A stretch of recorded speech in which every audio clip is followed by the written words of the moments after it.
Absent है मतलब अच्छा, क्या क्या पढ़ा चुके हैं, क्या क्या पढ़ा चुके हैं? कलेक्शन डेटा खत्म, ठीक है। आधा मतलब माइक्रो में हमसे पीछे, स्टैट्स में थोड़ा आगे हैं, ठीक है। और तुम लोग का?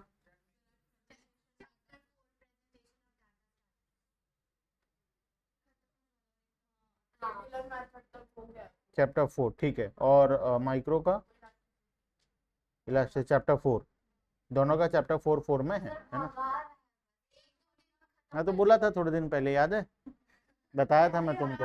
एक टाइम अचानक से आएगा कि एक महीने में अचानक से 10 चैप्टर खत्म हो जाएगा, ऐसा आता है टाइम, क्योंकि टारगेट है, ये मंथ का टारगेट है ना, ये मंथ में कितने चैप्टर्स खत्म करने हैं, कहाँ तक खत्म करना है, वो टारगेट के हिसाब से चल रहे हैं वो। तो बच्चे को समझ में आए नहीं आए, एक्स्ट्रा क्लास लेना पड़े।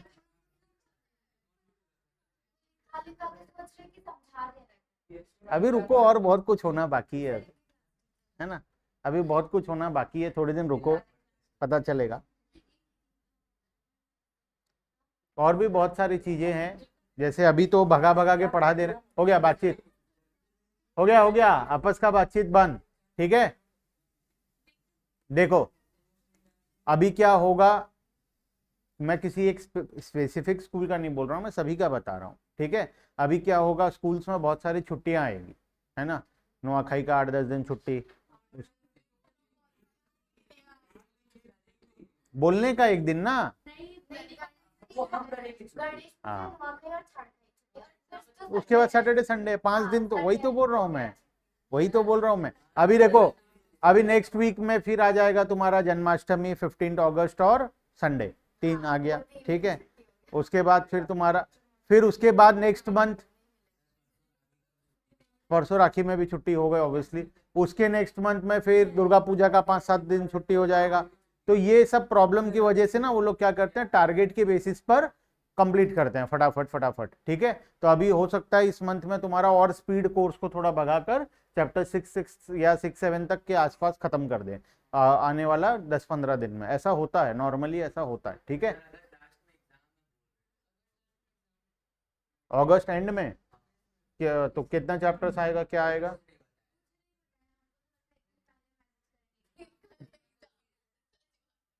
ठीक है, वो सब चीज़ नॉर्मल है, देखो वो सब चीज़ से अब आदत डाल लो, होगा ऐसा। कभी कभार अगर कोर्स आगे रहेगा तो एक महीना में 2 चैप्टर पढ़ाएंगे पूरा, ठीक है। और कोर्स पीछे रहेगा तो एक महीने में 10 चैप्टर भी पढ़ाएंगे, ठीक है। ऐसा होता है, ठीक है। तो वो सब चीज़ को ध्यान मत दो। देखो हम चैप्टर नंबर 2 पढ़ रहे थे, ठीक है, हम हमारा जिस स्पीड से जा रहे हैं हम उसी स्पीड से जाएंगे, आराम से दिसंबर में जैसा कोर्स कंप्लीट होता है आराम से होगा, उसके बाद आराम से रिवीजन होगा, आराम से टेस्ट होगा, आराम से तुम्हारा फाइनल एग्जाम होगा, ठीक है। पूरा प्लान्ड वे में चल रहा है, कोई पीछे नहीं है हम ना, हम आगे हैं, हम ठीक जगह पर हैं पूरा, ठीक है। हम दिसंबर में आराम से कंप्लीट करेंगे विदाउट एनी एक्स्ट्रा क्लासेस, ठीक है। हो सकता है दिसंबर में हम लास्ट में जाकर 2-4 एक्स्ट्रा क्लास लें, ताकि हम दिसंबर की गर्म छुट्टी से पहले कंप्लीट कर लें, ठीक है। तो वो सब कर लेंगे, वो दिसंबर महीने में होगा, ठीक है। चलो चैप्टर नंबर 2 हम पढ़ रहे थे, meaning scope and importance of statistics, ठीक है। अब इसमें ज्यादा दिमाग लगाने वाला चैप्टर है नहीं, थियोरिटिकल चैप्टर है पूरा। इसमें हम लोग मीनिंग ऑफ इकोनॉमिक्स पढ़े थे, प्लूरल सेंस में पढ़े थे, और उसके साथ सिंगुलर सेंस में पढ़े थे, सिंगुलर और प्लूरल दोनों पढ़े थे, ठीक है। प्लूरल सेंस में जो डेफिनेशन है वो हमारे सिलेबस, खाली डेफिनेशन ही हमारे सिलेबस में है, उसके फर्दर आगे हम पढ़ाई नहीं करते हैं। सिंगुलर सेंस का जो डेफिनेशन है ये हम फर्दर आगे पढ़ाई करते हैं, ठीक है। पिछला क्लास बहुत जन एब्सेंट थे, है ना, इसीलिए शायद कनेक्ट नहीं कर पा रहे हो। देखो अभी फटाफट से देखो, सब याद आएगा, सब रिवाइज हो जाएगा। सिंगुलर सेंस, प्लूरल सेंस का डेफिनेशन उसके पहले क्लास में पढ़े थे, तो वो तो वहां तक तो ठीक है। सिंगुलर सेंस में स्टेटिस्टिक्स का डेफिनेशन क्या होता है, स्टेटिस्टिक्स इन सिंगुलर सेंस में be defined as collection, presentation, analysis and interpretation. अब इसको समझने के लिए नीचे देखो कुछ पॉइंट्स दिया हुआ है, 5 पॉइंट दिया हुआ है। एक है कलेक्शन ऑफ डेटा, जो कि हमारा चैप्टर नंबर 3 है, ठीक है। उसके बाद है ऑर्गेनाइजेशन ऑफ डेटा, जो कि चैप्टर नंबर 4 है। उसके बाद है प्रेजेंटेशन ऑफ डेटा, जो कि चैप्टर नंबर 5, 6 एंड 7 है। उसके बाद एनालिसिस एंड इंटरप्रिटेशन है जो कि चैप्टर नंबर 8, 9, 10 है। ठीक है, बेसिकली मतलब हमारा जो आगे का जो पढ़ाई होने वाला है वो पूरा सिंगुलर सेंस का जो डेफिनेशन है वही हम पूरे स्टैटिस्टिक्स में पढ़ने वाले। अब स्टैटिस्टिक्स में हम करते क्या है, डेटा को एनालिसिस करते हैं। तो जब डेटा के साथ हमें एनालिसिस करना है तो सबसे पहला स्टेप क्या होगा, डेटा को कलेक्ट करना पड़ेगा, है ना। तो डेटा का कलेक्शन सबसे इंपॉर्टेंट चीज होता है। तुम खुद सोच के देखो, अगर हमें डेटा से एनालिसिस करके मीनिंगफुल रिजल्ट निकालना है, डेटा कलेक्शन ही गलत हुआ है तो रिजल्ट क्या आएगा, ऑब्वियसली गलत आएगा। तुम रॉ मटेरियल ही खराब डालोगे तो फिनिश गुड्स अच्छा आ सकता है, नहीं आ सकता, वो भी खराब ही आएगा, है ना। तो डेटा इज रॉ मटेरियल जो तुम कलेक्शन करोगे, कलेक्शन ऑफ डेटा, जो कि हमारा सबसे पहला स्टेप होता है। हम सबसे पहले डेटा को कलेक्ट करते हैं। कलेक्शन करने का टेक्निक जो होता है वो हम चैप्टर नंबर 3 में जाकर डिटेल में पढ़ेंगे, किस तरीके से हम डेटा कलेक्ट करते हैं, कितने टाइप्स का डेटा होता है, क्या क्या मेथड्स है, ये सब हम पढ़ेंगे वहां जाकर। लेकिन सबसे पहला स्टेप हमारा क्या है, कलेक्शन ऑफ डेटा। चलो मान लिए डेटा तुम कलेक्ट कर लिए, डेटा कलेक्शन के बाद क्या करोगे, नेक्स्ट स्टेप क्या होगा, उसको प्रॉपरली ऑर्गेनाइज करेंगे। ऑर्गेनाइज करने का मतलब, डेटा को ऑर्गेनाइज करने का मतलब प्रॉपर वे में उसको लाना। ठीक है, आइदर असेंडिंग ऑर्डर में, आइदर डिसेंडिंग ऑर्डर में। अगर तुम्हारे स्कूल का डेटा मैं कलेक्ट किया हूं तो मैं roll number wise, class wise, या तुम्हारा एडमिशन नंबर वाइज, इस तरीके से डेटा को क्या करूंगा, प्रॉपरली अरेंज करूंगा। ठीक है, तो ऑर्गेनाइजेशन ऑफ डेटा होता है जब हम डेटा को प्रॉपरली अरेंज करते हैं किसी सीक्वेंस में। नोट्स है तुम्हारे पास, नहीं होगा, लो। ठीक है, तो सेकंड स्टेप हो गया हमारा ऑर्गेनाइजेशन ऑफ डेटा। पहले तो डेटा को कलेक्ट कर लिए, कलेक्ट करने के बाद नेक्स्ट स्टेप क्या हो गया, ऑर्गेनाइज करना। डेटा ऑर्गेनाइज हो गया, असेंडिंग ऑर्डर डिसेंडिंग ऑर्डर में प्रॉपरली हम लोग डेटा को ऑर्गेनाइज कर लिए। अब क्या करेंगे उसके बाद, नेक्स्ट स्टेप क्या होगा, डेटा को प्रेजेंट करना। ठीक है, प्रेजेंट करेंगे मीनिंगफुल वे में। प्रेजेंटेशन होता है 4 प्रकार का। एक होता है हमारा टेक्सुअल प्रेजेंटेशन, जिसमें हम डेटा को पैराग्राफ के फॉर्म में लिखते हैं। तुम एग्जाम में पहले अनसीन पैसेज देखे हो, बहुत बार आया है, उसमें कितना सारा डेटा होता है। ठीक है, पैराग्राफ फॉर्म में हमको एक सिचुएशन को समझाया हुआ रहता है, उसके बेसिस पर कुछ क्वेश्चन पूछता है। तो ये जो पैराग्राफ है, जब हम डेटा को इस तरीके के पैराग्राफ में प्रेजेंट करते हैं उसको हम लोग बोलते हैं टेक्सुअल प्रेजेंटेशन। ठीक है, ये तो एक तरीका हुआ। दूसरा तरीका हो गया हमारा टेबुलर प्रेजेंटेशन। हम एक प्रॉपर टेबल बनाएंगे जिसमें रोज होगा, कॉलम्स होगा, और हम डेटा को उसमें प्रेजेंट करेंगे। ठीक है, तीसरा तरीका होता है डायग्रामेटिक प्रेजेंटेशन, जिसमें हम डायग्राम्स के थ्रू डेटा को प्रेजेंट करेंगे। और चौथा होता है हमारा ग्राफिकल प्रेजेंटेशन, जिसमें हम ग्राफ्स के थ्रू डेटा को प्रेजेंट करेंगे। ठीक है, तो 4 वैरायटी से हम लोग डेटा को प्रेजेंट करते हैं। चारों वैरायटी को मिलाकर बना है हमारा point number 3, presentation of data, जो कि 3 चैप्टर्स में डिवाइडेड है, चैप्टर नंबर 5, 6 एंड 7। ठीक है, उसके बाद नेक्स्ट स्टेप हो गया, प्रेजेंट हो गया डेटा, डेटा को प्रॉपरली टेबल में प्रेजेंट कर लिया। अब क्या करें, नेक्स्ट स्टेप क्या होगा, मेरा ऑब्जेक्टिव था, देखो मैं स्टार्टिंग से बता रहा हूं, अब ध्यान देना, सुनो। मैं तुम्हारे स्कूल का क्लास 11th का डेटा कलेक्ट कर रहा था। ठीक है, कॉमर्स बच्चों का और साइंस का, दोनों का। मेरा ऑब्जेक्टिव था कि मुझे पता लगाना था कि ऑन एन एवरेज कॉमर्स के बच्चे इंग्लिश में अच्छा मार्क्स लाते हैं या साइंस के बच्चे इंग्लिश में अच्छा मार्क्स लाते हैं। ठीक है, मुझे ये एवरेज निकालना था। क्लास 11th वैदिक स्कूल, मुझे डेटा निकालना 11th और 12th में 11th के बच्चे इंग्लिश अच्छा पढ़ाई करते हैं या 12th के बच्चे इंग्लिश अच्छा पढ़ाई करते हैं, मुझे ये एनालिसिस करना है। ठीक है, सबसे पहला काम मेरा क्या होगा, सबसे पहला तो मुझे जाकर स्कूल में डेटा कलेक्शन करना पड़ेगा, है ना। क्लास 11th के बच्चों का डेटा, 12th के बच्चों का डेटा, अलग अलग टेस्ट में कितना कितना मार्क्स लाए हैं। ठीक है, हाफ ईयरली में कौन कितना लाया, एनुअल में कौन कितना लाया। चलो मान लो हम लोग एनुअल एग्जाम का बात करते हैं खाली, 11th के एनुअल एग्जाम में 11th वाले कितना लाए और 12th के फाइनल एग्जाम में 12th वाले कितना लाए। ठीक है, ये मैं कलेक्शन कर लिया। नेक्स्ट स्टेप क्या करूं, प्रॉपरली ऑर्गेनाइज करूंगा 11th का डेटा को 11th में रोल नंबर वाइज और 12th का डेटा को 12th में रोल नंबर वाइज में प्रॉपरली उसको ऑर्गेनाइज कर लिया। ऑर्गेनाइज करने के बाद नेक्स्ट स्टेप, उसको टेबल, डायग्राम या ग्राफ में प्रेजेंट करूंगा। ठीक है, हम एक डेटा को हर चीज में प्रेजेंट नहीं करते हैं नॉर्मली। मतलब एक डेटा है, मान लो क्या बातचीत चल रहा है वहां पे, पीछे आगे 3 जन मत बैठो, 2 जन बैठो, तो एक जन आगे आओ, आ जाओ पीछे जाओ फटाफट। नोट्स नहीं है, लो है।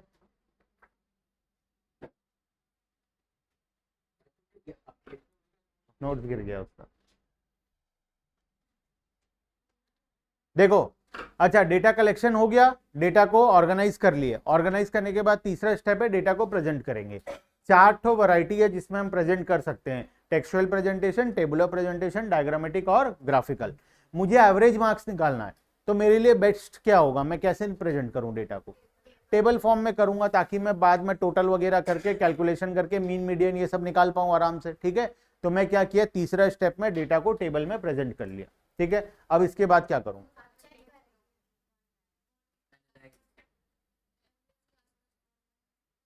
नेक्स्ट स्टेप क्या होगा, क्या चेक करूंगा, जैसे इसमें 200 बच्चे थे, इसमें 200 बच्चे थे, अब क्या कंपेयर करूं मैं 200 बच्चे में, कौन ज्यादा लाया। चलो मैं पहला एनालिसिस किया कि 11th में कितने बच्चे ऐसे हैं जो 90 से ऊपर लाए हैं, 12th में कितने हैं जो 90 से ऊपर लाए हैं, पहला एनालिसिस हुआ। और क्या करूं, कितने फेल हुए, चलो कितने लोग 30-35 मार्क्स से नीचे लाए हैं, ठीक है, 33 होता है, लेकिन 50 वाले नीचे को फेल ही माना करो, ठीक है। तो 50 से नीचे वाले सब फेल ही एक्चुअल में, ठीक है। तो 50 से नीचे जितना लाए हैं उनका काउंटिंग कर लिया मैं। और क्या कर सकता हूं, एवरेज, मैं क्या करूंगा, एवरेज निकालूंगा, ठीक है। मीन जिसको बोलते हैं, जो कि हम स्टेटिस्टिक्स में काम करते हैं, एवरेज निकालते हैं। मैं मीन निकाल लिया, मीडियन निकाल लिया, मोड निकाल लिया, ठीक है। तो मैं दोनों डेटा का मीन मीडियन मोड निकाल लिया। अगर मुझे चेक क्या करना था, मेरा ऑब्जेक्टिव क्या था, 11th वाले इंग्लिश में अच्छा पढ़ते हैं या 12th वाले इंग्लिश में अच्छा पढ़ते हैं। मैं किसी एक बच्चे का बात कर रहा हूं या मैं ओवरऑल बात कर रहा था, ओवरऑल बात कर रहा था। तो ओवरऑल मुझे कैसे पता चलेगा, 11th का मैं एवरेज मार्क्स निकाल लूंगा, 12th का एवरेज निकाल लूंगा, दोनों को कंपेयर कर लूंगा आपस में, ठीक है। तो मैं 11th का एवरेज निकाला, 11th क्लास का एवरेज निकाला, आया 65 मार्क्स। 12th का एवरेज निकाला, आया 68 मार्क्स। बताओ इससे क्या पता चलता है, ऑन एन एवरेज 12th वाले 11th के मुकाबले अच्छा पढ़ाई करते हैं, ठीक है। मतलब इंग्लिश को बेटर तरीके से पढ़ाई करते हैं, उनका मार्क्स अच्छा आता है, ठीक है। ये जो चौथा स्टेप था, जहां पर मैं मीन निकाला, मीडियन निकाला, मोड निकाला, इसको हम लोग बोलते हैं एनालिसिस ऑफ डेटा, ठीक है। एनालिसिस ऑफ डेटा में हम क्या करते हैं, नॉर्मली हम स्टैटिस्टिकल प्रोसीज्योर को इंप्लीमेंट करते हैं। स्टैटिस्टिकल प्रोसीज्योर बहुत सारा होता है, मीन निकालना, मीडियन निकालना, मोड निकालना, स्टैंडर्ड डेविएशन निकालना, मीन डेविएशन निकालना, रेंज निकालना, वेरिएशन निकालना, ये सभी चीजों को हम क्या बोलते हैं, हमारा एनालिसिस ऑफ डेटा, ठीक है। तो चौथा स्टेप हो गया एनालिसिस। एनालिसिस करके मैं मीन निकाल लिया, 11th का मीन निकला 65, 12th का मीन निकला 68। अब क्या करूं, अब इंटरप्रीट करना है, लास्ट स्टेप है इंटरप्रीट करना, मतलब मीनिंगफुल रिजल्ट निकालना। यहां तक स्टैटिस्टिक्स का काम था, ये निकल गया स्टैटिस्टिक्स में। अब आखिरी में मुझे मेरा दिमाग लगाना पड़ेगा, मैं अपने दिमाग लगाकर बात करूंगा कि 12th वाले ऑन एन एवरेज 11th के मुकाबले ज्यादा अच्छा मार्क्स लाए, ठीक है। तो मैं आखिरी में क्या करते हैं, हम लोग इंटरप्रीट करते हैं। इंटरप्रीट करने का मतलब होता है डेटा से मीनिंगफुल रिजल्ट्स फाइंड आउट करना, ठीक है। तो मीनिंगफुल रिजल्ट में मुझे क्या पता चला, 12th वाले ऑन एन एवरेज 11th के मुकाबले ज्यादा अच्छा इंग्लिश में मार्क्स लाते हैं। क्लियर है बात। तो बताओ 5 स्टेप क्या क्या है स्टैटिस्टिक्स में। पहले तो डेटा को कलेक्ट करेंगे, ठीक है, उसके बाद ऑर्गेनाइज करेंगे, ऑर्गेनाइज करने के बाद प्रेजेंटेशन ऑफ डेटा होगा, उसके बाद एनालिसिस ऑफ डेटा। एनालिसिस का मतलब,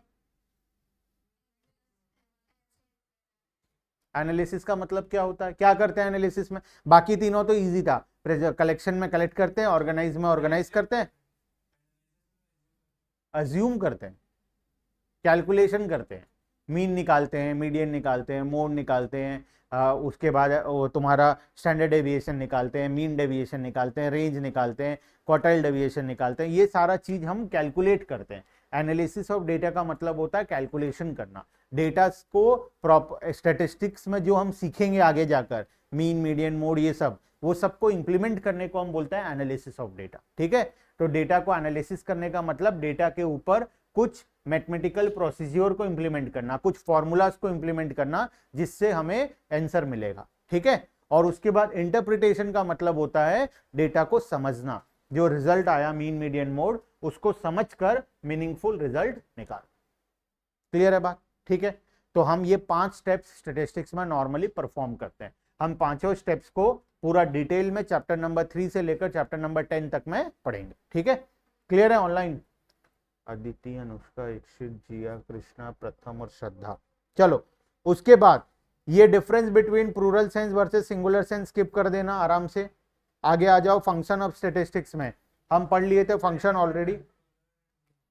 difference between plural and singular नहीं पढ़ना, स्किप कर देना, ठीक है।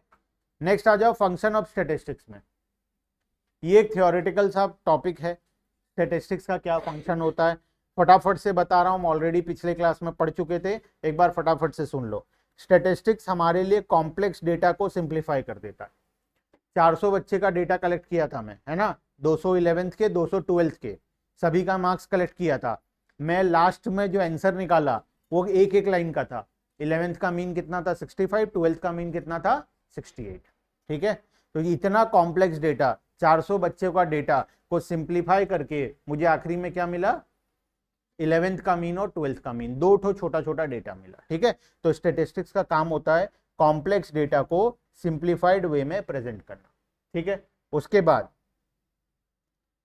Present fact in definite form. Definite form का मतलब भरोसे करने लायक फॉर्म में प्रेजेंट करना। मैं बोलूंगा कि मिस्टर ए टॉपर बच्चा है, क्या तुम मान लोगे मिस्टर ए टॉपर है? सिर्फ बोलने से हो जाएगा? कैसे मानोगे? प्रूफ, फैक्ट, डेटा चाहिए। अगर मैं बोलूंगा 10th में वो सीबीएसई में पूरे उड़ीसा में टॉप हुआ था, 11th में स्कूल टॉपर था, 12th में फिर से टॉप किया, अब मानना पड़ेगा तुम्हें, उसका डेटा दिया हूं मैं तुम्हें, कितने मार्क्स लाया था, 5 सब्जेक्ट में 100 आउट ऑफ 100 लाया, तो इसका मतलब वो सच में टॉपर बच्चा है। तो स्टैटिस्टिक्स में क्या होता है, डेटा होता है, और डेटा के बेसिस पर जो फैक्ट होता है वो प्रूफ होता है, ठीक है। तो इसीलिए हम बोलते हैं स्टैटिस्टिक्स हमें हेल्प करता है किसी भी डेटा को प्रूफ करने के लिए, किसी भी फैक्ट को प्रूफ करने के लिए, ठीक है। उसके बाद तीसरा काम होता है कंपैरिजन। दो डेटा को आपस में हम कंपेयर कर सकते हैं। अभी तो किए थे 11th वालों का मार्क्स और 12th वालों का मार्क्स, है ना। 11th में इंग्लिश का एवरेज मार्क्स और 12th में इंग्लिश का एवरेज मार्क्स। तो डेटा को कंपेयर करने के लिए हमें हेल्प करता है कौन, स्टैटिस्टिक्स, ठीक है। उसके बाद प्लानिंग एंड पॉलिसी फॉर्मुलेशन। कोई भी प्लानिंग करना है, कोई भी पॉलिसी बनाना है नया, गवर्नमेंट बनाए हम बनाए, उसके लिए हमें क्या चाहिए, डेटा चाहिए, ठीक है। गवर्नमेंट पॉलिसी लेकर आया, एलपीजी में 500 रुपए सिलेंडर में हम सब्सिडी देंगे, क्या वो ऐसे ही ले आया बिना कोई डेटा एनालिसिस किए? वो पहले डेटा एनालिसिस किया, कितना सिलेंडर हर रोज कंज्यूम हो रहा है, कौन से एरिया में कितना हो रहा है, ठीक है, कितना सब्सिडी देना पड़ेगा, ये सब्सिडी का पैसा कहाँ से आएगा, ये सारा डेटा एनालिसिस करने के बाद ही गवर्नमेंट क्या करता है, पॉलिसी फॉर्मुलेशन करता है, ठीक है। तो प्लानिंग एंड पॉलिसी फॉर्मुलेशन के लिए डेटा स्टैटिस्टिक्स हमें हेल्प करता है, ठीक है। उसके बाद to help in forecasting, future के बारे में पता लगाने के लिए। फोरकास्ट करने का मतलब फ्यूचर के बारे में पता लगाना। नेक्स्ट ईयर सेल्स कितना होगा, कैसे पता चलेगा? प्रीवियस 5 साल का सेल्स अगर मैं तुम्हें दे दूं तो क्या तुम नेक्स्ट ईयर का सेल्स ऑन एन एवरेज पता लगा लोगे? ऑब्वियसली लगा लोगे, है ना। तो जो पुराना डेटा है उसके बेसिस पर हम क्या करते हैं, आने वाले दिनों के बारे में पता लगाते हैं, ठीक है। तो फ्यूचर के बारे में पता कैसे चलेगा, पास्ट को देखते हुए। 2010 में मेरा 10 करोड़ का सेल था, 2020 में 10 करोड़ का सेल था, 21 में 11 करोड़ हुआ, 22 में 12 करोड़ हुआ, 23 में 13 करोड़ हुआ, 24 में 14 करोड़ हुआ, 25 में 15 करोड़ हुआ। तो बताओ 2026 में कितना होगा? अब पता चल गया ना अपने आप 16। क्या गारंटी है 16 होगा? जरूरी नहीं है, लेकिन फिर भी हमें ये हेल्प करता है फ्यूचर के बारे में पता लगाने के लिए, ठीक है।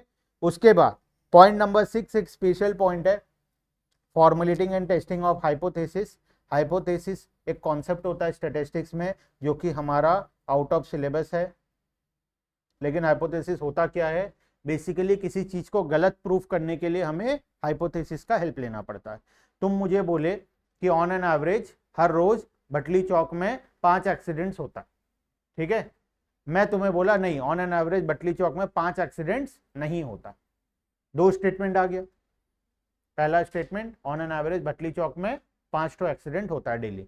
मैं बोला on an average daily 5 accidents नहीं होता है। हम क्या करेंगे, अब डेटा एनालिसिस करेंगे। लास्ट 5 साल का डेली का डेटा निकाले, किस दिन कितना एक्सीडेंट हुआ है, एवरेज निकाले।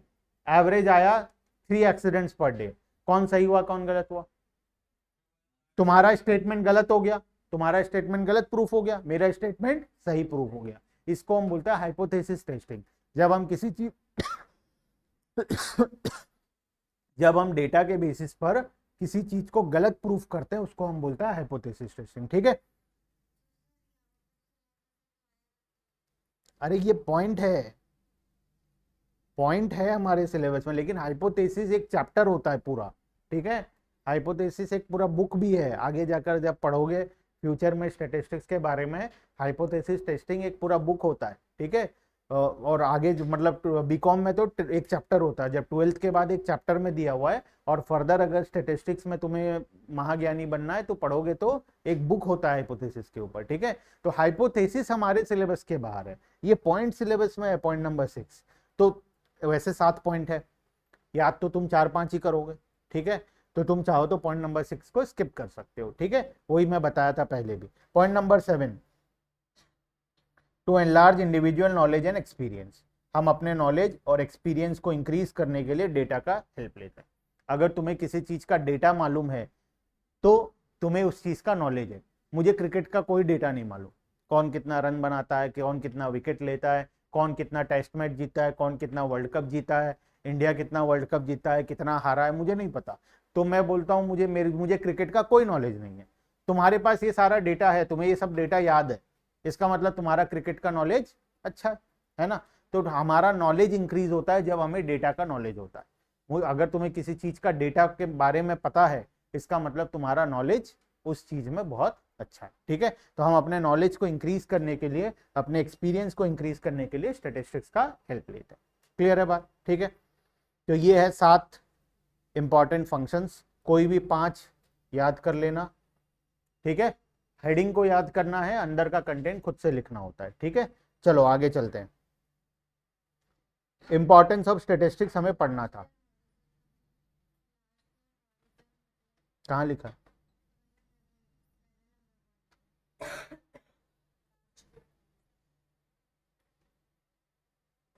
एनलार्ज है ये, ENLARG। एनलार्ज मतलब इंक्रीज करना, देयर हॉराइजन मतलब देखने का, मतलब देखने और सोचने का कैपेसिटी को इंक्रीज करने को बोलते हैं एनलार्ज देयर हॉराइजन। ठीक है, हाँ चैप्टर 3 पढ़ेंगे इसके बाद, अभी भी स्टार्ट से पढ़ रहे हैं, चैप्टर 2 में है, चैप्टर 2 के बाद चैप्टर 3 पढ़ेंगे। ठीक है ना, 3-4 पढ़ेंगे। स्कूल से कंपेयर मत करो, बस वही बात है ना। अब हम अपने अगर स्कूल के जैसे पढ़ने लगे तो अपन ये मंथ में सिलेबस कंप्लीट कर सकते हैं, ठीक है, आराम से।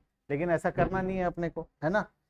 थोड़ा मोड़ा आगे पीछे होगा, अभी तक हम आगे थे, अभी देखो अचानक से पीछे हो गए।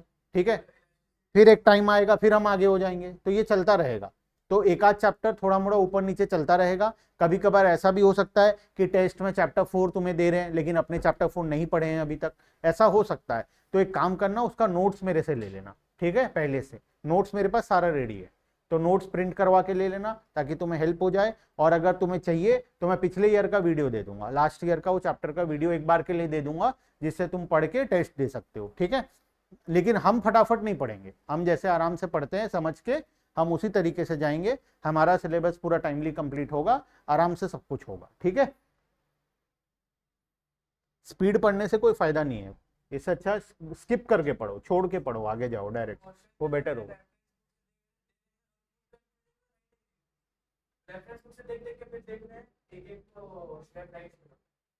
होता है कभी कभार, ऐसा होता है, इसका उपाय नहीं है। देखो ये सब चीज का उपाय नहीं है, ये सब प्रॉब्लम होगा।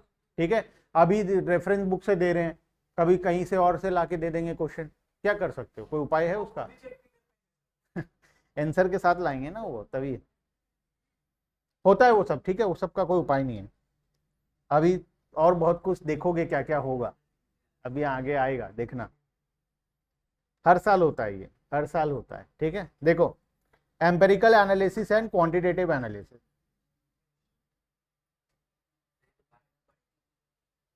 आज ही तो बाद है, वो लास्ट क्लास बोला था बाद में, आज ही वो बाद है। ठीक है, देखो empirical analysis and quantitative analysis, फटाफट से देखते हैं, बहुत इजी इजी सा चीज है।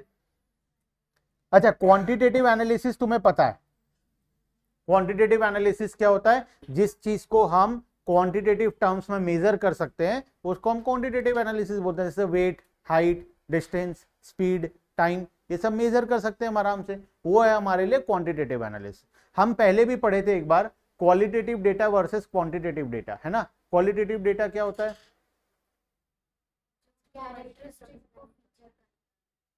जो जिसको हम नॉर्मली न्यूमेरिक टर्म्स में मेजर नहीं कर सकते, जैसे कि एग्जांपल ऑनेस्टी, इंटेलिजेंस, ब्यूटी, ठीक है, ये सब चीजों को हम न्यूमेरिक टर्म्स में नॉर्मली मेजर नहीं कर सकते, ठीक है। लेकिन distance, time, speed, height, weight, ये सब चीजों को हम न्यूमेरिक टर्म्स में एग्जैक्टली मेजर कर सकते हैं।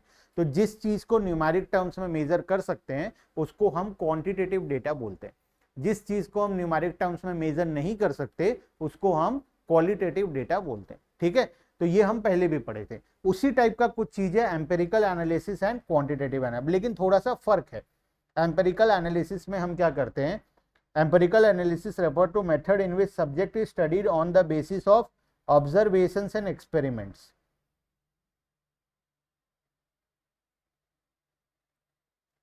हम ऑब्जर्वेशंस को देखते हुए और एक्सपेरिमेंट्स करके हम किसी चीज के बारे में एनालिसिस करते हैं। एक काम को रिपीटेडली बार बार करके, किसी काम को, जैसे नॉर्मली साइंस में होता है ऐसा, साइंस में क्या होता है, एक चीज का एक्सपेरिमेंट को बार बार परफॉर्म करके मीनिंगफुल रिजल्ट निकालते हैं वो लोग, है ना। 2-3 केमिकल को बार बार मिक्स करके, अलग अलग रेशियो में मिक्स कर करके फाइनल रिजल्ट फाइंड आउट करते हैं, ठीक है। तो कोई कोई चीज का एनालिसिस होता है, कोई चीज का बार बार एक्सपेरिमेंट करके। जब किसी चीज को हम स्टडी करते हैं by doing repeated number of times, experiment करके, तो उसको हम लोग बोलते हैं एम्पेरिकल एनालिसिस, ठीक है। In empirical analysis knowledge is acquired as a result of actual experience. हम खुद एक्सपीरियंस करते हैं, बार बार एक चीज को परफॉर्म करते हैं under natural science such as physics, chemistry, biology. This method is commonly used and relevant laws and statement can be tested. Normally तो साइंस में ये सबसे ज्यादा यूज होता है एम्पेरिकल एनालिसिस, जो कि फिजिक्स, केमिस्ट्री, बायोलॉजी, ये सब चीजों में हम एक एक्सपेरिमेंट को बार बार परफॉर्म करके मीनिंगफुल, फर्स्ट टाइम करेंगे गलत प्रूफ होगा, सेकेंड टाइम करेंगे फिर कुछ गलत होगा, तीसरी बार, चौथी बार, पांचवी बार। जैसे कोई मेडिसिन डेवलप होता है, ठीक है, वैक्सीन डेवलप हुआ कोविड का, क्या एक बार में डेटा कलेक्शन किए, डेटा एनालिसिस करके फाइनल फॉर्मूला बना और मेडिसिन बन गया? नहीं, ये सब चीजें होती है बार बार एक्सपेरिमेंट करके। हजारों वैरायटी का मेडिसिन बनाए, उसको टेस्ट किया गया एनिमल्स के ऊपर, और जब एक ठो जब फाइनली पता चला कि ये काम कर रहा है, फिर उसका फर्दर टेस्टिंग करके उसको ह्यूमन बींग्स के लिए दिया गया, ठीक है।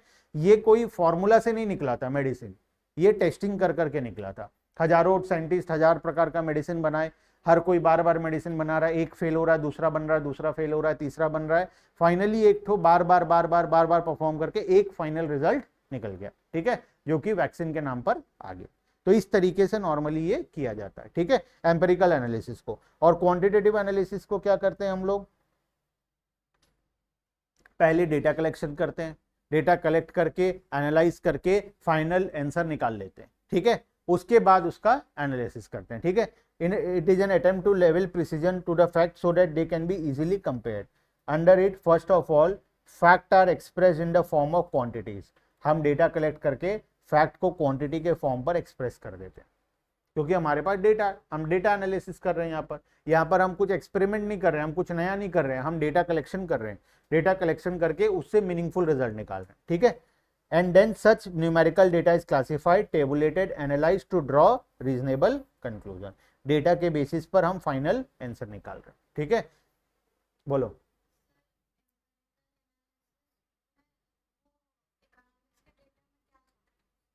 इकोनॉमिक्स के डेटा में, इकोनॉमिक्स में भी बहुत सारा चीज ऐसा होता है जो कि on the basis of experiments पता चला है, ठीक है। एक्सपेरिमेंट कर करके पता चला है कि इकोनॉमिक्स में भी ऐसा होता है, ठीक है। जैसे जब लॉ ऑफ डिमांड बन रहा था, ठीक है, लॉ ऑफ डिमांड जब बन रहा था तो बहुत सारा गुड्स का प्राइसेस लिया गया, देखा गया कि जब जब प्राइस बढ़ रहा है तो डिमांड क्या हो रहा है, कम हो रहा है। लेकिन अचानक से गिफन गुड्स आ गया। जब गिफन गुड्स आया तो पता चला कि गिफन गुड्स के केस में क्या होता है, प्राइस बढ़ने पर डिमांड इंक्रीज होता है, प्राइस कम होने पर डिमांड कम हो जाता है। ठीक है, तो वहां से पता चला हमें on the basis of data, हम on the basis of repeated experiment हमें पता चला कि गिफन गुड्स के केस में लॉ ऑफ डिमांड काम नहीं करता है। ठीक है, तो बहुत सारा law on the basis of data बना है, बहुत सारा law on the basis of experiments बना है।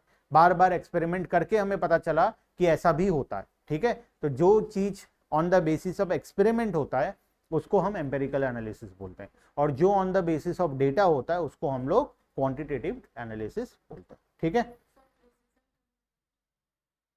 कहां लिखा है बताओ पहले? प्रिसीजन मतलब एग्जैक्ट, जो चीज on the basis of data होगा वो एग्जैक्ट होगा, लेकिन जो चीज on the basis of trials होगा, एक्सपेरिमेंट होगा, वो एग्जैक्ट नहीं होगा। ठीक है, चलो इंपॉर्टेंस ऑफ स्टेटिस्टिक्स, ये जो टॉपिक है ये एक सेल्फ स्टडी टॉपिक है, लेकिन मैं तुम्हें थोड़ा सा पढ़ा देता हूं। ठीक है, देखो, importance to the government, importance in economics, importance in economic planning, importance in business. सबसे पहले मुझे बताओ गवर्नमेंट के लिए डेटा क्यों इंपॉर्टेंट है? गवर्नमेंट दुनिया में सबसे largest amount of data collect करता है। सेंसस ऑफ इंडिया करवाता है हर 10 साल में, पॉपुलेशन सेंसस, पूरे 150 करोड़ लोगों का डेटा वो कलेक्ट करता है। ठीक है, और जीडीपी का डेटा, चलो ठीक है, और इलेक्शन, वेरी गुड, इलेक्शन सबसे ज्यादा, इलेक्शन में सबसे ज्यादा डेटा यूज होता है। वोटर लिस्ट है ना, वोटर लिस्ट में तुम्हारा नाम नहीं है तो तुम वोटिंग ही नहीं कर पाओगे, और वोटर कोविड के टाइम भी हुआ था। चलो ठीक है, और तो ऐसे हम एग्जाम्पल थोड़ी लिखेंगे, हमको तो लिखना पड़ेगा ना एग्जैक्ट कुछ। जैसे गवर्नमेंट क्या करता है, प्लानिंग एंड पॉलिसी के लिए डेटा कलेक्ट करता है। कोई भी नया प्लान बनाएगा, कोई भी नया पॉलिसी फॉर्मुलेशन करेगा तो उसके लिए डेटा कलेक्शन करेगा। ठीक है, तो तुम पैराग्राफ वाइज में भी लिख सकते हो, पॉइंट वाइज नहीं लिखकर। गवर्नमेंट को डेटा क्यों चाहिए? Government policies, plans and policies बनाने के लिए चाहिए, गवर्नमेंट को कोई नया डिसीजन लेना उसके लिए चाहिए, और एग्जाम्पल्स भी लिख सकते हो बहुत सारा। ठीक है, तो ये सारी चीजें गवर्नमेंट को डेटा का नीड पड़ता है। Government is the largest data collector, दुनिया में सबसे ज्यादा, इंडिया में सबसे ज्यादा डेटा गवर्नमेंट कलेक्ट करता है। गवर्नमेंट उसको पब्लिश भी करता है ताकि लोग उसको यूज कर सके। आज 150 करोड़ पॉपुलेशन, हमें कैसे पता चला? गवर्नमेंट वो पॉपुलेशन डेटा कलेक्ट किया तभी तो हमें पता चला, है ना। सबसे ज्यादा तो पॉलिटिकल पार्टीज डेटा को यूज करते हैं। वोटर लिस्ट होता है, वोटिंग के बाद कितना वोटिंग हुआ, कौन से एरिया में कौन जीता, क्या हुआ, ये सारा डेटा एनालिसिस होता है। ठीक है, इकोनॉमिक्स में क्या काम है डेटा का? इकोनॉमिक्स में लॉ ऑफ डिमांड कैसे बनता? अगर डेटा नहीं होता तो क्या बन पाता लॉ ऑफ डिमांड? हमें पता कैसे चला? जब हम प्राइस और क्वांटिटी को कंपेयर किए बहुत सारे कॉमोडिटी का, हम देखे जब जब प्राइस बढ़ रहा है तो क्वांटिटी डिमांड क्या हो रहा है, कम हो रहा है। जब जब प्राइस कम हो रहा है तो क्वांटिटी डिमांड इंक्रीज हो रहा है। Law of diminishing marginal utility कैसे बना? हम लोगों के कंजम्पशन पैटर्न को स्टडी किए, जब जैसे जैसे लोग किसी कॉमोडिटी को कंज्यूम करते जा रहे हैं उनका मार्जिनल यूटिलिटी क्या हो रहा है, धीरे धीरे फॉल कर रहा है ना। ये सारे लॉज बने कैसे? ये सारे लॉ बने बाय डूइंग डेटा एनालिसिस। ऊपर का देखना, बाय डूइंग डेटा एनालिसिस। ठीक है, तो डेटा गवर्नमेंट को, इकोनॉमिक्स में डेटा का बहुत यूजफुलनेस है। सारे इकोनॉमी के जो लॉ बने हैं, law of demand, law of diminishing marginal utility, और भी जितने लॉ हम आगे पढ़ेंगे, लॉ ऑफ सप्लाई, जो नहीं पढ़े हैं अभी तक, सारे law on the basis of statistics बना। ठीक है, और क्या काम है? कोई भी इकोनॉमी में प्रॉब्लम आ जाए उसको अंडरस्टैंड करने के लिए और उसको सॉल्व करने के लिए हमें क्या चाहिए? डेटा चाहिए। इकोनॉमी में इन्फ्लेशन आ गया, हाइपर इन्फ्लेशन का सिचुएशन आ गया। हाइपर इन्फ्लेशन मतलब एक्सट्रीमली तेजी से प्राइसेस इंक्रीज हो रहा है। अब ये प्रॉब्लम को पहले समझना पड़ेगा ये क्यों हो रहा है, और उसके बाद इस प्रॉब्लम को सॉल्व करना पड़ेगा, है ना। तो ये कैसे होगा? On the basis of statistics data analysis किया जाएगा। डेटा एनालिसिस करके पता चलेगा मनी सप्लाई बढ़ गया है, मनी सप्लाई बढ़ने के कारण इन्फ्लेशन हो रहा है। अब करेक्टिव मेजर्स लेना पड़ेगा ताकि मनी सप्लाई को क्या किया जाए, कम किया जा सके। ठीक है, तो बेसिकली कोई भी इकोनॉमी में प्रॉब्लम होता है तो उसको समझने के लिए और उसको सॉल्व करने के लिए हमें क्या चाहिए, स्टैटिस्टिक्स चाहिए, ठीक है। उसके बाद स्टडी ऑफ मार्केट स्ट्रक्चर, जो कि हम माइक्रो इकोनॉमिक्स में चैप्टर नंबर 10 एंड 11 पढ़ेंगे। मार्केट स्ट्रक्चर मतलब बहुत प्रकार का मार्केट होता है, परफेक्ट कंपटीशन होता है, मोनोपोली मार्केट होता है। मोनोपोली का मतलब एक तो सेलर होगा, बहुत सारे बायर होंगे, ठीक है। किसी कमोडिटी का एक ही सेलर है, बायर बहुत सारे हैं। एग्जांपल, कोई ऐसा प्रोडक्ट जानते हो, बेचने वाला एक आदमी है, खरीदने वाले बहुत है।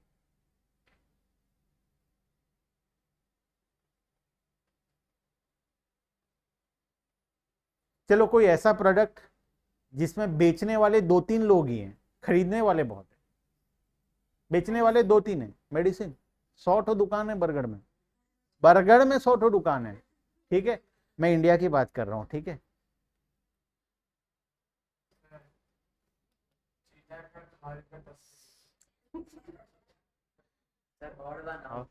और कोई वैसा बताओ, बेचने वाले 2-3 हैं, खरीदने वाले बहुत है। ड्रग्स बेचने वाले 2-3 हैं, बरगढ़ में लाखों हैं।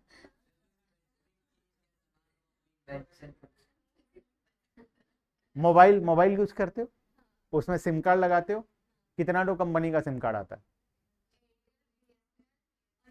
बस वीआई, ठीक है, लो 4, ठीक है। आज वीआई मान लो, 2 महीने बाद वो नहीं रहेगा, ठीक है, तो 4 हो गया। वोडाफोन, वीआई तो हुआ, और क्या हुआ, 4 कंपनी के सिम कार्ड आज के दिन में टोटल आते हैं, ठीक है। तो ये एक प्रकार का ऐसा मार्केट, और भी बहुत सारे हैं। पेट्रोल अभी 3, अभी थोड़े ज्यादा हो गए हैं, पहले तो 3 ही कंपनी के पेट्रोल आते थे, इंडियन ऑयल, एचपी और भारत, 3 ही पेट्रोल पंप होता था, ठीक है। अभी रिलायंस नयारा ये वो बहुत सारे आ गए हैं, लेकिन पहले 3 ही होता था, ठीक है। अच्छा, मोनोपोली में इंडियन रेलवे, ट्रेन अकेला इंडियन रेलवे का है, जिसको जाना है उसमें जाएगा, उसका कोई ऑल्टरनेट ऑप्शन नहीं है। तुम अपना फ्लाइट, बहुत सारे कंपनीज है, ठीक है। ट्रेन बहुत सारा नहीं है, ट्रेन सब इंडियन रेलवे का है, लाखों ट्रेन है, लेकिन सबका ओनरशिप किसका है, इंडियन रेलवे का है, ठीक है। एक ही कंपनी है जो प्रोवाइड करता है, उसके अलावा और कोई कंपनी नहीं है, ठीक है। तो ऐसे अलग अलग प्रकार के मार्केट स्ट्रक्चर्स होते हैं। मोनोपोली, परफेक्ट कंपटीशन होता है, ओलिगोपोली होता है। ओलिगोपोली मतलब 3-4 सेलर, बायर बहुत सारे, जो कि हम टेलीफोन सेक्टर में देखे, जो सिम कार्ड होता है, 3-4 सेलर है, बायर बहुत सारे हैं, ठीक है। तो इस तरीके का मार्केट स्ट्रक्चर को स्टडी करने के लिए हम बहुत सारे बाय, ये चैप्टर 10-11 में जाकर डिटेल में हम पढ़ेंगे, ठीक है। माइक्रो इकोनॉमिक्स का चैप्टर 10 और 11 इसी के बारे में, ठीक है। Next, help in establishing mathematical relation. कोई दो चीज के बीच में मैथमेटिकल रिलेशन को एस्टैब्लिश करने के लिए हमें चाहिए होता है स्टैटिस्टिक्स। जैसे हम पढ़े थे elasticity of demand, elasticity of demand में हम क्या किए थे, प्राइस और डिमांड के बीच में फॉर्मूला बैठाए थे, रिलेशन निकाले थे, है ना, प्राइस और डिमांड के बीच में, percentage change in price divided by percentage change in demand. तो इस तरीके का रिलेशनशिप को एस्टैब्लिश करने के लिए हमें चाहिए होता है स्टैटिस्टिक्स। और आखिरी में, useful in study behaviour of different economic concept, अलग अलग प्रकार के इकोनॉमिक कॉन्सेप्ट का ट्रेंड, बेसिकली इसमें ट्रेंड एनालिसिस करते हैं। ट्रेंड एनालिसिस होता है, एक चीज बढ़ेगा तो दूसरा क्या होगा, जैसे प्राइस ऑफ कमोडिटी बढ़ेगा तो डिमांड में क्या इंपैक्ट आएगा, इस प्रकार का एनालिसिस करने के लिए हमें चाहिए होता है डेटा। क्लियर है बात, ठीक है। तो हम 4 लोगों को अलग अलग वैरायटी ऑफ डेटा चाहिए होता है। गवर्नमेंट को अपना चाहिए होता है, इकोनॉमिक्स में अपना चाहिए होता है, इकोनॉमिक प्लानिंग में और बिजनेस में वही सारे पॉइंट्स रिपीटेड है, इसको खुद से सेल्फ स्टडी करना। देखना चाहो तो एक बार देख लो पॉइंट, ये प्राइस एनालिसिस भी वही पॉइंट है। किसी चीज के प्राइस को एनालिसिस करने के लिए हम लोग डेटा का हेल्प लेते हैं, ठीक है। देखो इकोनॉमिक प्लानिंग, इसको पढ़ के देखो एक बार फटाफट से। इकोनॉमी का प्लानिंग करना है, कोई भी पॉलिसी बनाना है, डेटा चाहिए। नए इकोनॉमी में कोई भी प्लानिंग होता है, इनफैक्ट गवर्नमेंट एक रोड भी बनाता है तो उसके पहले उसका डेटा कलेक्ट करता है, उस रोड से कितनी गाड़ियां डेली क्रॉस होती है, किस टाइप की गाड़ियां क्रॉस होती है, उसी हिसाब से 2 वे बनाना है, 4 वे बनाना है, 6 वे बनाना है, 8 वे बनाना है, वो डिसीजन होता है, ठीक है। तो इसके लिए डेटा चाहिए होता है। तो कोई भी इकोनॉमिक प्लानिंग करना है उसमें हमें डेटा स्टेटिस्टिक्स का हेल्प लेना पड़ता है। बिजनेस में डेटा क्यों चाहिए, बिजनेसमैन क्या करेगा डेटा का, और प्रॉफिट लॉस निकल, ग्रोथ चेक कर लेगा, ठीक है। और पहली बात तो कितना सेल्स होगा हमें फोरकास्ट करना पड़ेगा, उसके बेसिस पर हम क्या करेंगे, प्रोडक्शन करेंगे। अच्छा, नेक्स्ट ईयर आने वाले 3 महीने बाद जो सेल्स होगा उसका प्रोडक्शन आज करना पड़ेगा। अगर आज प्रोडक्शन करना है तो रॉ मटेरियल 3 महीने पहले खरीदना पड़ेगा। आज प्रोडक्शन करना है तो मशीन 1 साल पहले से लगाना पड़ेगा। तो बेसिकली 2 साल बाद जो तुम्हें सामान बेचना है उसका प्रिपरेशन आज से चालू करना पड़ेगा। आज अगर मैं फैक्ट्री सेटअप करूंगा तो मैं जाके 2 साल के बाद प्रोडक्ट बनाकर मार्केट में बेच पाऊंगा, है ना। तो इसके लिए चाहिए होता है डेटा, फोरकास्ट करना पड़ता है फ्यूचर में क्या होने वाला, उसके बेसिस पर हम आज का डिसीजन लेते हैं। आज का परचेज डिसीजन, आज गोडाउन कितना बड़ा बनाएंगे, मशीन कितना बड़ा लगाएंगे, कितने लेबर्स को हायर करेंगे, ये सभी चीज का डिसीजन होता है on the basis of data. Clear है बात, ठीक है। तो बिजनेसमैन को भी डेटा का बहुत सारा नीड होता है। इसमें बहुत सारे पॉइंट है, establishing business unit, estimating demand of the product, product का कितना डिमांड होगा, कितना प्रोडक्शन करना है, क्वालिटी कंट्रोल, कितना डिफेक्टिव निकल रहा है, कितना अच्छा क्वालिटी का निकल रहा है, तो क्वालिटी कंट्रोल हो पाएगा उससे। मार्केटिंग का क्या स्ट्रैटेजी होगा, कौन से एरिया में प्रोडक्ट बेचना है, मेरे कस्टमर जो है वो सब ऑनलाइन वाले हैं, तो मैं मार्केटिंग कहाँ करूँ, क्या लोकल यहाँ पे बैनर लगाऊं, ऑनलाइन मार्केटिंग करूंगा इंस्टाग्राम में, फेसबुक में, ठीक है। तो मार्केटिंग स्ट्रैटेजी बनाने के लिए हमें क्या चाहिए होता है, कस्टमर का डेटा चाहिए होता है। अकाउंटिंग करने के लिए जो तुम बोले प्रॉफिट एंड लॉस जानना है, ये सारा काम करना है, तो डेटा। कुछ पॉइंट्स है इसमें, ये ना 4 पॉइंट जो है ना, ये 4 पॉइंट जो है ये लिमिटेशन का है, यहाँ पे थोड़ा टाइपिंग मिस्टेक है, लिख लो यहाँ पर।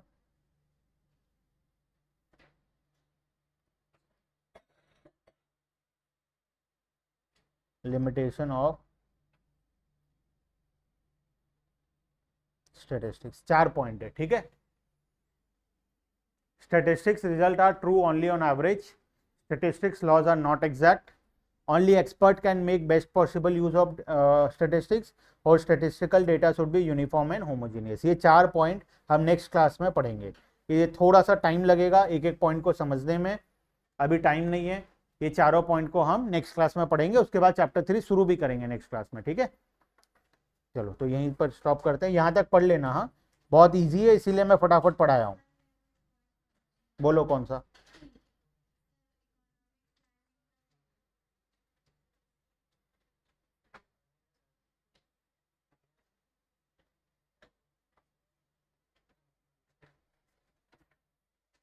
ये ना,